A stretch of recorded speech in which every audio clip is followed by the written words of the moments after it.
9월 12일 토요일 새벽 만나 예배 말씀입니다. 오늘 우리에게 주시는 하나님의 말씀은 에스겔 7장 14절에서 27절까지의 말씀입니다. 함께 말씀 합독드리도록 하겠습니다. 그들이 나팔을 불어 온갖 것을 준비하였을지라도 전쟁에 나갈 사람이 없나니 이는 내 진노가 그 모든 무리에게 이르렀음이라.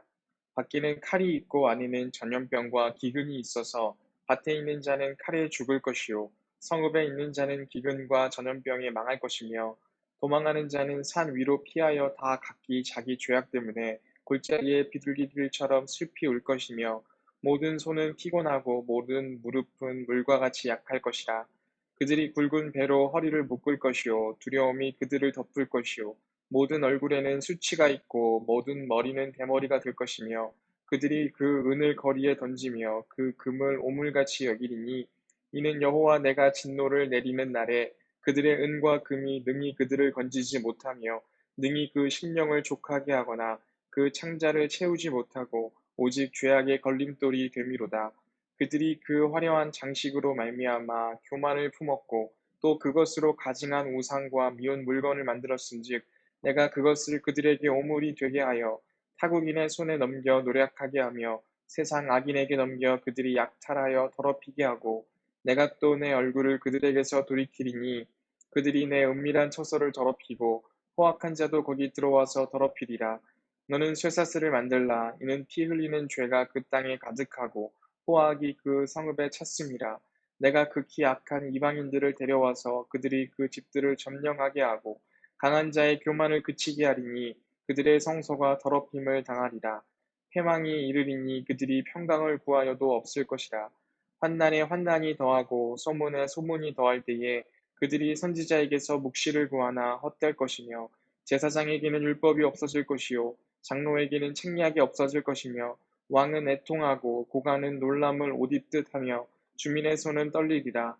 내가 그 행위대로 그들에게 갚고 그 죄악대로 그들을 심판하리니 내가 여호와인 줄을 그들이 알리라.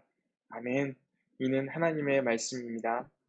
참 좋으신 주님의 평강이 영상으로 예배하시는 모든 분들에게 함께 하시기를 소망합니다. 오늘 본문 말씀은 계속해서 하나님께서 예루살렘을 향한 멸망에 대한 선포로 계속 이어지고 있습니다. 이 임박한 멸망에 대하여 이 예루살렘 백성들은 나름대로의 준비를 해 나가는 부분을 앞서 말씀하고 있습니다. 14절 말씀이 이러한 부분을 기록하고 있습니다. 14절 함께 읽어보도록 하겠습니다. 그들이 나팔을 불어 온갖 것을 준비하였을지라도 전쟁에 나갈 사람이 없나니 이는 내 진노가 그 모든 무리에게 이르렀습니다. 아멘. 전쟁을 앞두고 나름대로의 준비를 해 나가는 것입니다. 나름대로의 준비를 해 나가지만 그 준비가 아무런 도움이 되지 않을 것이라고 하나님께서는 말씀하시는 거죠. 그 이유는 하나님의 진노가 임하였기 때문이라고 하나님께서 말씀하고 계시는 것입니다. 하나님의 진노가 임하여서 그렇게 전쟁이 나타나게 되고 멸망을 앞두고 있는데도 불구하고 그들은 하나님을 바라보기보다는 자기의 손과 자기의 발을 바라보고 준비하려고 했던 모습들이 있었음을 우리가 하여금 알게 하시는 거죠. 그렇게 되었을 때 하나님께서는 우리가 가지고 있는 손과 발을 무기력화시키신다라고 오늘 하나님께서는 말씀하고 계신 것입니다. 그리고 계속해서 18절부터 그들이 정말 믿고 있는 것이 무엇인지에 대해서 우리로 하여금 알게 하십니다. 예루살렘 백성들은 하나님을 믿는다라고 하고 하나님을 섬긴다라고 말하면서 그들은 그들의 손에 있는 은과 금을 의지하고 있었음을 오늘 말씀을 통해서 우리로 하여금 알게 하십니다. 그래서 하나님께서는 말씀을 통해서 그 은과 금이 너희를 살려주지 못할 거라고, 너희를 지켜주지 못할 거라고 분명하게 말씀해 주시는 거죠. 그들은 자기 손에 힘이 있었고 자기 발에 아직도 여전히 힘이 있었고 그리고 자기가 가지고 있는 재물과 권력이 있었기 때문에 하나님을 바라보려고 하지 않았었던 것이죠. 하나님의 말씀을 드리려고 하지 않았던 것이죠. 그렇기 때문에 하나님께서 이렇게 역사하심으로 말미암아 그들이 가지고 있는 교만을 꺾기를 바라셨다는 것을 우리는 말씀을 통해서 알아가게 된다는 것입니다. 그리고 하나님께서는 22절에 그렇게 말씀하십니다. 22절 함께 말씀 읽어보도록 하겠습니다. 내가 또 내 얼굴을 그들에게서 돌이키리니 그들이 내 은밀한 처소를 더럽히고 포악한 자도 거기 들어와서 더럽히리라. 아멘. 하나님께서는 하나님의 은밀한 처소를 더럽히신다라고 하나님께서 말씀하십니다. 이 은밀한 처소가 무엇이냐면 성전을 이야기합니다. 하나님의 성전, 그 중에서도 아무나 들어갈 수 없었던 지성소를 이야기합니다. 근데 하나님께서는 이 지성소를 더럽히시겠다라고 말씀하십니다. 더럽히시는 데에 그치지 않고 포악한 자까지도 거기 들어와서 더럽힌다라고 말씀을 하고 계신 것이다라는 것을 우리는 바라볼 수 있습니다. 이 말씀은 정말 하나님을 하나님으로 믿고 있는 사람들이라면 가슴을 치면서 통곡해야 하는 그러한 말씀입니다. 이 지성소는 정말 거룩하게 대해야 하는 곳이었기 때문입니다. 정말로 이곳이 더럽혀지는 것에 대해서 너무나 마음 아파하고 너무나 슬퍼하고 고통스러워 해야 하는 그러한 말씀입니다. 하지만 하나님의 말씀은 여기에서 끝나고 있지 않습니다. 그 말은 이것이 그들에게 큰 아픔이자 고통이 되고 있지 않다라는 것을 우리는 알 수 있습니다. 이어서 하나님께서는 그렇게 말씀하십니다. 24절에 그렇게 말씀하십니다. 내가 극히 악한 이방인들을 데리고 와서 그들이 그 집들을 점령하게 하고 강한 자의 교만을 그치게 하리니 그들의 성소가 더럽힘을 당하리라. 하나님께서는 하나님의 성전을 더럽히는 것으로 어떻게 보면 이스라엘 백성들이 하나님을 정말 자신들의 하나님으로 믿고 있었다라고 한다면 그게 가장 큰 이들을 향한 벌이었을 것입니다. 하지만 그들은 그게 가장 큰 벌이 아니었다는 것이죠. 오늘 말씀을 통해서 우리 알 수 있는 건 그들이 정말 마음 아파하고 슬퍼했었던 건 자기 집이 점령받게 되었을 때 내가 정말 소중하게 여기는 나의 성소가 더럽힘을 당하게 되었을 때 그들은 그제서야 고통받았고 그제서야 슬퍼했고 그제서야 아픔을 경험하는 사람들이었다는 것을 우리는 말씀을 통해서 알 수 있다는 거죠. 그리고 나서 그제서야 하나님의 말씀을 구하기 시작합니다. 그제서야 주님께 귀 기울이려고 하는 모습들을 나타내고 있다는 것을 우리는 바라보게 됩니다. 얼마나 그들이 하나님을 하나님으로 여기지 않고 얼마나 그들 손에 있는 것들을 의지하려고 했고 그들이 가지고 있는 것을 우상화했는지에 대해서 우리는 오늘 말씀을 통해서 명백하게 확인할 수 있다는 것이죠. 그들이 소중하게 여기는 그들의 성소가 점령함을 당하게 되었을 때에 그들은 선지자에게서 묵시를 구하고 제사장에게서 율법을 찾으려 하고 장로들에게서 책략을 얻으려고 하는 모습들을 나타내게 된다는 것이죠. 이전에는 그러한 모습을 보이려고 하지 않았습니다.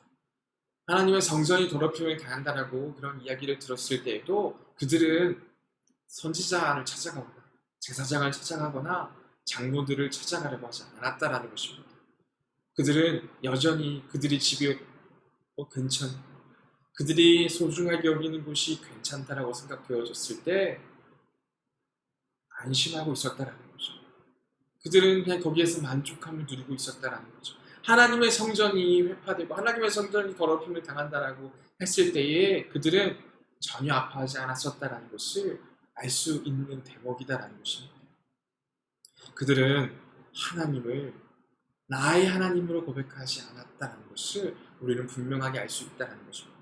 그래서 하나님께서는 오늘 본문에서도 27절 맨 마지막 구절에 그렇게 말씀하고 계십니다. 내가 여호와인 줄을 그들이 알리라 라고 말씀하고 계십니다. 여기에서만 나온 것이 아니라요. 7장 여러 군데에서 내가 여호와인 줄을 그들이 알리라 라고 계속해서 거듭 말씀해 주시는 부분을 만나게 됩니다. 이 말은 무엇을 뜻합니까? 그들이 하나님이 정말 어떠한 하나님이신지에 대해서 깨닫지 못하고 믿지 않고 있었다는 것을 우리에게 깨닫게 해주시는 그러한 대목이 된다는 것입니다. 그들은 하나님은 늘 참고 늘 기다려주시고 늘 우리를 사랑해 주시기만 하시는 분이라고만 생각했습니다. 하나님은 살아계신 하나님이시지 않습니까? 하지만 그들에게는 하나님은 살아계신 하나님이 아니었습니다. 그들에게는 단순히 자신들에게 복만 주고 자신들을 늘 사랑하기만 하는 그러한 박제되어버린 신이 되어버리고 말았다는 것을 우리는 말씀을 통해서 알 수 있다는 것이죠. 하지만 하나님께서는 박제되어버린 죽어버린 신이 아니다라는 거죠. 하나님은 살아계신 하나님이십니다. 하나님은 우리에게 지금도 말씀하고 계시고 지금도 우리가 가야 할 길을 알려주시고 지금도 우리의 모든 길을 이끄시는 분이시다라는 것을 우리는 알아야 한다는 것입니다. 그들도 알았어야 했다라는 것입니다. 그들에게 여러 번 말씀하셨습니다. 하나님은 계속해서 참고 또 사랑으로 우리를 보듬어 주셨고 돌아오기를 원하시는 분이 맞습니다. 하지만 그들은 그러한 하나님의 마음으로 하나님의 말씀을 귀 기울이려고 하지 않았다는 것이죠. 오늘과 비슷한 본문이 예레미야에 나옵니다. 예레미야를 통해서 하나님께서는 하나님의 말씀을 전하셨습니다. 하지만 그 말씀을 듣는 예루살렘 백성들이 어떻게 반응했습니까? 그들은 그렇게 반응했습니다. 예레미야의 말을 듣지 말자. 저 사람의 말을 듣지 않는다 할지라도 제사장에게서 말씀이 끊어지지 않을 것이고 예언자에게서 묵시가 끊어지지 않을 것이고 장로들에게서 그러한 전략이 끊어지지 않을 것이다라는 것을 그들은 너무나 교만에 찬 상태로 고백하면서 하나님의 말씀을 귀 기울여 듣지 않고 있다는 것을 예레미야서를 통해서 우리는 확인할 수 있다는 것이죠. 그들은 계속해서 그들이 듣고 싶은 말씀만 들었습니다. 그들에게 복이 되는 말씀만 귀 기울였습니다. 그렇게 되었을 때 그들은 하나님을 죽어버린 신으로 대하게 되었다는 것이죠. 그렇게 되었을 때 하나님의 성소가 더럽힘을 당하게 되었을 때 아무런 그런 아픔이 느껴지지 않게 되어져 버렸다는 것이죠. 그들은 그들이 가지고 있는 은과 금이 없어질 때에 그들의 마음이 아팠습니다. 그들이 정말 소중하게 여기는 성소가 더럽힘을 당하게 되었을 때 아픔을 겪게 되는 그러한 완악한 모습이 되어 버렸다는 것입니다. 지금 우리들의 모습은 어떻습니까? 지금 한국 교회들의 모습이 어떻습니까? 한국 교회들의 모습이 하나님 보시기에 기뻐하시는 모습입니까? 정말 한국 교회가 많은 사람들에게 비난을 받고 많은 사람들에게 참 손가락질을 받는 그러한 시대를 살아가고 있습니다. 그러한 시대 가운데 우리들의 마음이 어떻습니까? 하나님의 그러한 성전들이 비난을 받게 되는 이때에 우리도 함께 아파하고 있습니다. 함께 고통당하고 있습니다. 함께 슬퍼하고 있습니다. 아니면 지금 내가 가지고 있는 것은 괜찮으니까 지금 나는 괜찮으니까 별로 아파하고 있지 않습니까? 물론 지금 한국교회의 여러 가지의 모습들이 욕을 듣기에 마땅한 모습들도 분명하게 있습니다. 그러한 욕을 듣게 될 때에 우리들의 모습이 어떠해야 합니까? 욕을 듣기 마땅하니까 그냥 듣고 있어야 합니까? 우리들은 함께 아파하면서 정말 하나님께서 기뻐하시는 교회가 되기 위해서 더 기도하고 더 어떻게 나아갈 수 있을지에 대해서 구해야 하는 때입니다. 같이 그래 욕먹어도 싸 비난받아도 어쩔 수 없는 일이지 하면서 그냥 아파하지 않고 기도하지 않는 가운데 계십니다. 그러다가 정말 내가 이 힘든 시기 가운데에 내 손 안에 있는 힘과 능력이 없어질 때에만 아파하고 슬퍼하고 계십니다.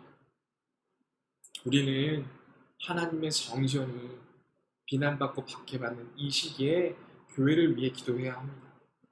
그리고 하나님의 뜻이 우리 교회들을 향해서 어떠한 그러한 뜻이 있는지에 대해서 물어야 합니다. 지금 우리 교회에서는 세일의 기도회를 지금 계속 진행하고 있습니다. 이 세일의 기도회를 통하여 우리의 삶의 자리가 기도로 채워져야 합니다. 기도함으로 우리가 우리 교회들을 바라보면서 특별히 우리 호객교회를 바라보면서 함께 아파하고 슬퍼하고 더 예배할 수 있는 그런 환경 가운데에서 예배할 수 있기를 더 소망해야 하지 않습니까? 그러한 소망 가운데에 하나님께서는 역사하실 것입니다. 참된 회복을 우리에게 주실 것입니다. 그러한 소망감으로 나아갈 수 있는 우리들 되어지기를 소망합니다. 내 손 안에 있는 권력과 내 손 안에 있는 은과 금을 의지하지 않고 하나님을 온전히 의지하고 하나님의 성전이 이렇게 아픔을 당한 것이 나의 아픔으로 경험되어지기를 소망합니다. 그렇게 나의 아픔이 하나님의 아픔이 나의 아픔이 되어지게 될 때 하나님의 회복이 나의 회복으로 우리 교회의 회복으로 임하게 될 줄 믿습니다. 그 고백으로 나아갈 수 있는 저와 우리 모든 성도분들 되시기를 간절히 소망합니다. 함께 기도하겠습니다. 사랑과 은혜가 풍성하신 아버지 하나님 감사합니다. 오늘 에스겔을 통하여서 하나님 아버지의 마음이 어떠한지 또한 하나님께서 우리가 가지고 있는 그러한 교만을 어떻게 꺾어 나가시는지에 대해서 함께 나누었습니다. 주님, 우리가 하나님 아버지의 아픔으로 함께 아파하고 잊지 못했음을 고백합니다. 하나님 아버지의 슬픔으로 함께 슬퍼하지 못했음을 고백합니다. 주님, 이러한 우리의 연약한 모습을, 부족한 모습을 긍휼히 여겨주시고 주님, 주님의 아픔에 함께 아파할 수 있는 그러한 우리 모두가 되게 하시고 주님의 슬픔이 함께 슬퍼할 수 있는 우리 모두가 될 수 있도록 인도하여 주시옵소서. 그렇게 되기 위하여 주님 저희를 더욱더 기도하며 나아가기를 원합니다. 특별히 우리 새일의 기도회를 통하여서 더욱더 우리의 삶의 자리에서 기도의 모습으로 채워나가게 하시고 그렇게 기도해 나감으로써 더욱더 하나님의 뜻이 우리의 삶 가운데 이루어질 수 있도록 주님 함께하여 주시옵소서. 그렇게 우리의 삶의 자리를 기도하며 나아가게 될 때에 하나님의 회복하심이 치유하심이 이 땅 가운데 임하게 될 줄로 믿습니다. 우리 한국교회에 임하게 될 줄로 믿습니다. 그러하게 더욱더 기도하며 나아가고 기도하며 하나님의 뜻을 경험하고 우리의 삶 가운데에 주님의 뜻을 이루어 나가는 우리 모든 후계교회 성도들 될 수 있도록 주님 함께하여 주시옵소서. 참 감사드리오며 예수 그리스도의 이름으로 기도드립니다. 아멘.